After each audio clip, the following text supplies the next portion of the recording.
That shows you that your vote do matter in this country, regardless of funding. Therefore, you can always decide who leads you, regardless of who owns the land and the money. So, what these other African countries and clever blacks are trying to confuse South Africans with is the notion that the white man owns everything. Julius Malema keeps saying it also. You don't own the land, you don't own shit and all this. Yes, we own our lands. We own all our shit. What did we do with it? What are we doing with it? Zimbabwe owns their land. Nigerians own their land. I don't know Japan.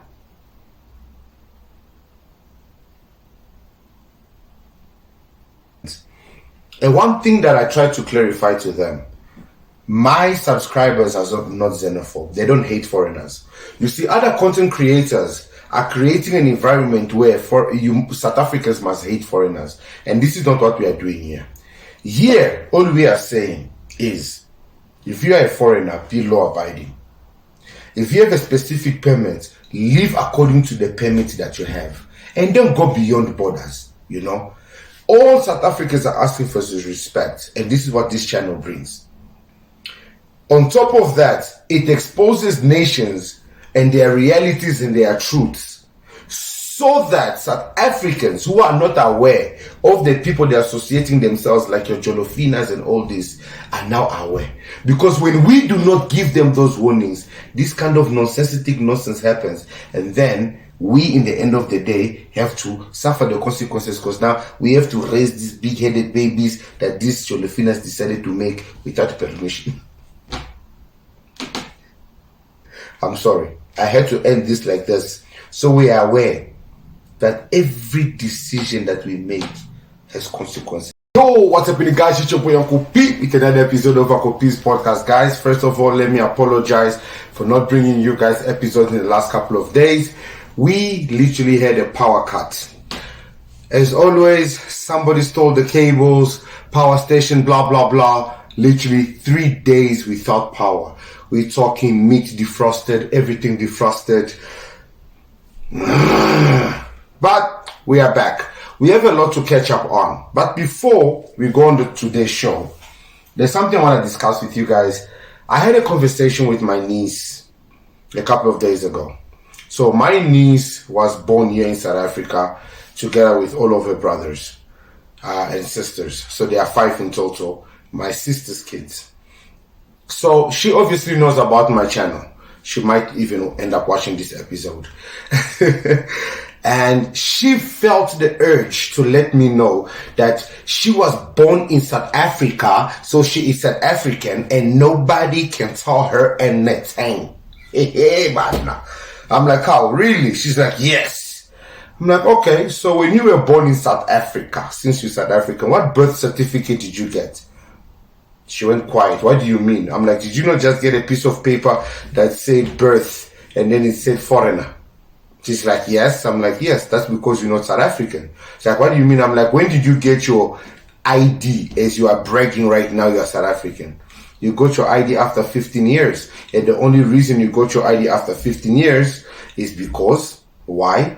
You had study permit, you went to university, and then you applied for permanent residency. Your mom and dad, when they gave birth to you, what permits were they using? Your dad had business permit, your mom had a study permit. That's my sister, because we were students back then when they met and when they had you. So they were not South African, therefore you are not South African. Now, why am I telling you this story? This is one of the confusions a lot of these mixed breed babies have as a confusion.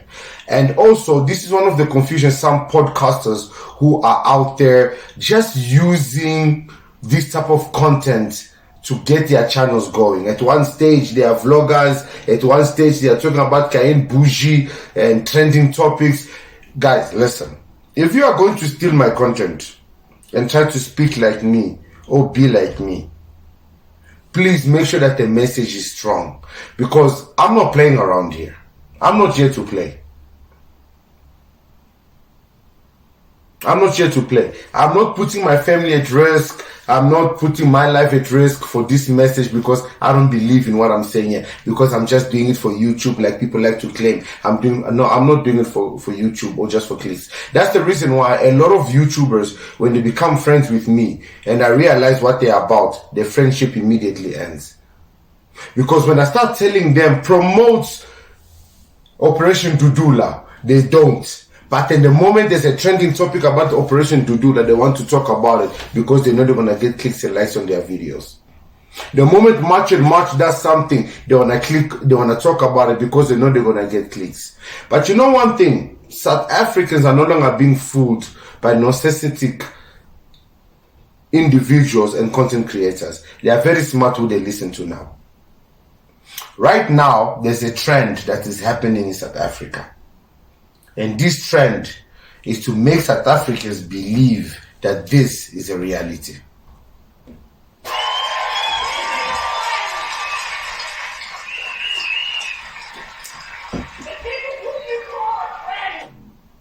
So basically, Zimbabweans, Mozambicans, Malawis, and Nigerians won't help you. You are now on your own, South Africans. No African country will help you because you were fighting fellow Africans. Now Western Cape is gone. So according to a group of individuals, a group of people, a group of content creators, they are going around spreading this rumor that the white people have taken over Western Cape, that the white people have come to South Africa and they're doing as they wish and there's nothing South Africans can do about it. South Africans, listen, I've seen a lot of these content creators. I've got videos of them speaking their beautiful English, saying all type of nonsense. South Africa, Cape Town is gone. They will take it. It's a done deal, sealed and collected.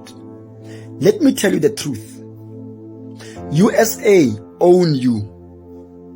USA own your government. USA own your president. We took money from IMF. You don't take. Guys, let me just stop it there so I don't waste any of our time with nonsense, man. This is the reality. South Africa, this is not your concern. This is not the things that you need to worry about. They are trying to divert you from the work that you are doing that actually has an effect, which is what Operation Dudula is doing, which is what March and March are doing. You see what these people are trying to confuse you. They are trying to make you think the white man is your problem. Listen to me very carefully. The white man was our problem. We got rid of them. In Angola, it was the Portuguese. We got rid of them. In Congo was the French, the Belgium. They got rid of them. In Nigeria, it was the what? The Europeans, England. They got rid of them. In Zimbabwe, same thing. They got rid. Look at how their countries ended. South Africa. I will repeat myself and I'll repeat one more time. You are the only nation in Africa, black nation in Africa, that was smart enough and educated enough with your 30% to find a way to live side by side with your colonizers and regain power. Take your time. Allow that to marinate in your head and process. We don't have time to talk about Kayen Bougie and all those people and what's happening in Russia. It's nonsense. Can you see how many stories are coming up about that now? People are now saying, no, it's not a scam. Guys, we are not trending topic as here. Here we get educated. Look at our countries. Guys, the proof is in the pudding. Look at our countries. We got rid of the white people. You see, sometimes we need to accept some realities. And you know what? My Queen Princey, I want to say, for some reason, you keep coming back. I want you guys to watch this video and then I will break it down for you. Ucabanga ukuthi ivoti lakho is the only thing shaping politics. Then you are an idiot because behind the scenes, it's big money that fuels political parties. And the new funding report shows exactly who's funding who. Let's have a look at it. Action SA pulled in about 520k. And guess what? Almost all of it came straight from Herman Mashaba himself. Talk about DIY funding. And the ANC, they scored 7.6 million rand. All of it from Chancellor House Trust. Yep, Their long-time business ally is still footing the bill. But the real jackpot, the Democratic Alliance, DA, they scored a whopping 32.2 million this quarter. Big checks came from Finpost Capital, 15 million. Now, most of you will be wondering, how Uncle P, why are you playing that video? Listen, guys, money. Why we spoke about it here. The problem with you guys, man, you only like toxic videos. Go watch this video. We spoke about how why Julius Malema went to Nigeria. Money. Funding. Guys, this is the reality. Democracy in South Africa works. From putting the ANC in power to today having a GNU is because people were confused, unsure, and they ended up voting Walla Walla.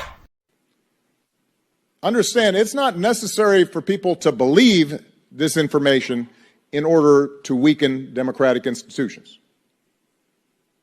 You just have to flood a country's public square with enough raw sewage. You just have to raise enough questions, spread enough dirt, plant enough conspiracy theorizing that citizens no longer know what to believe. Once they lose trust in their leaders, in mainstream media, in political institutions, in each other, in the possibility of truth, the game's won. To an extent where MK, a new party, came and ended up even becoming the third largest party in the country. That shows you that your votes do matter in this country, regardless of funding. Therefore, you can always decide who leads you, regardless of who owns the land and the money. So, what these other African countries and clever blacks are trying to confuse South Africans with is the notion that the white man owns everything. Julius Malema keeps saying it also. You don't own the land, you don't own shit and all this. Yes, we own our lands. We own all our shit. What did we do with it? What are we doing with it? Zimbabwe owns their land. Nigerians own their land. Are they not Japan?